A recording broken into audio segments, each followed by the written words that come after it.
Sun international Visakhapatnam Hyderabad 8575795757. ఏరా విజయసాయి రెడ్డి, కళింగిరి శాంతిని కూతుర్లా భావించావట?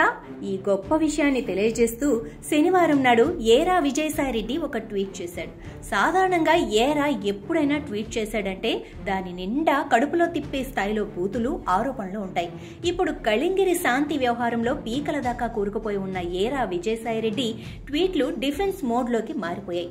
పరనిందతో నిండి ఉండే ఆయన ట్వీట్లు ఇప్పుడు ఆత్మస్థుతిలోకి షిఫ్ట్ అయిపోయాయి. శనివారం నాడు ఏరా విజయసాయి రెడ్డి హృదయాలను కదిలించే విధంగా ట్వీట్ చేశాడు.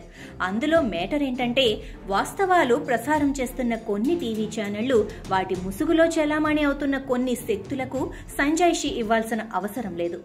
ప్రజాప్రతినిధిగా ప్రజలకు వివరణ ఇవ్వాల్సిన అవసరం ఉంది. శాంతి కళింగిరిని 2020 సంవత్సరంలో ఎండోమెంట్స్ ఆఫీసర్ గా వైజాగ్ సీతమ్మధార ఆఫీసులో మొట్టమొదటిసారిగా మీట్ అయినప్పటి నుంచి ఇప్పటి వరకు కూతురుగానే భావించాను. ఒక తండ్రిలా ఏ సహాయం కావాలన్నా చేశాను. తనకు కొడుకు పుట్టాడంటే వెళ్లి పరామర్శించాను. మా తాడేపల్లి ఇంటికి తీసుకొస్తే ఆశీర్వదించాను. ఏ పరాయి మహిళతోనూ అనైతిక అక్రమ సంబంధాలు లేవు. నేను నమ్మిన దేవదేవులు శ్రీ వెంకటేశ్వర స్వామి సన్నిధిలో కూడా చెప్తాను. ఇది మ్యాటర్. ఈ ట్వీట్ మీద అసలు మ్యాటర్లోకి వెళ్లే ముందు ఏరా విజయసాయి రెడ్డికి ఒక హెచ్చరిక. నీ తొక్కలో ఇష్యూలన్నింటిలోకి వెంకటేశ్వర స్వామిని లాగకు.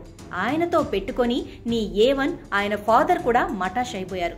శాంతిని కూతురుగా భావించావో, నాయనమ్మలా భావించావో, నీ ఏడుపేదో నువ్వేడు, నీ తంటాలు నువ్వు పడు.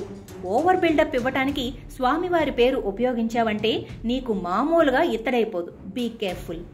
ఇక అసలు మ్యాటర్లోకి వస్తే, ఏరా విజయసాయి రెడ్డికి శాంతి అక్రమ సంబంధం ఉందని కానీ, ఆమెకు పుట్టిన కొడుకుకు తండ్రి విజయసాయి రెడ్డి అని కానీ మీడియా వాళ్లు ఎవ్వరూ అనటం లేదు. సదరు శాంతి భర్త నెత్తి నోరు బాదుకుంటూ మీడియా ఆఫీసుల చుట్టూ తిరుగుతూ చెప్పుకుంటున్నారు. మొన్న నువ్వు వైజాగ్ లో ఒక దిక్కుమాలిన ప్రెస్ మీట్ పెట్టి చెత్తవాగుడంతా వాగితే మీడియా కవరేజ్ ఇచ్చింది కదా, అదే విధంగా శాంతి భర్త మదన్ మొత్తుకుంటున్న దానికి కూడా కవరేజ్ ఇస్తోంది. అంతే. ఆ మాత్రం దానికి నువ్వు మీడియా వాళ్ళని ఆడిపోసుకుంటూ ఏరా ఒరే అని నోరు పారేసుకుంటూ టాపిక్ ని డైవర్ట్ చేస్తున్నావు. నేను DNA టెస్ట్ కి ఒప్పుకుంటున్నాను అనే ఒక్క మాటతో అయిపోయే విషయాన్ని సాగదీస్తున్నావు.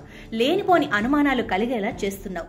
ఈ సోది ట్వీట్లు చేసే బదులు ఆ టెస్టుకు ఒప్పుకోవచ్చు కదా, అందరి నోళ్లు మూయించొచ్చు కదా. ఇంకో ఇంపార్టెంట్ పాయింట్, అసలు నువ్వు శాంతిని కూతుర్లాగా ఎందుకు భావించాలి? నువ్వొక ఎంపీవి, ఆమె ఒక గవర్నమెంట్ ఆఫీసర్. మీ ఇద్దరి మధ్య రిలేషన్ అంతవరకే ఉండాలి తప్ప ఆమె నువ్వు ఎందుకు కూతుర్లా భావించాలి? ఆమె ఇంటికి నువ్వెందుకు వెళ్ళాలి? నీ ఇంటికి ఆమె ఎందుకు రావాలి? ప్రభుత్వ వ్యవహారాల్లో మీ పర్సనల్ మ్యాటర్స్ ఏంటి?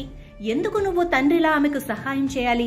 ఎంపీ హోదాలో ఉన్న నువ్వు నీ దగ్గరికి వచ్చిన వాళ్ళందరిలో కూతుర్నో, పిన్నినో, బాబాయ్నో చూసుకోవటం ఏంటి? అసలు ఏంటిదంతా?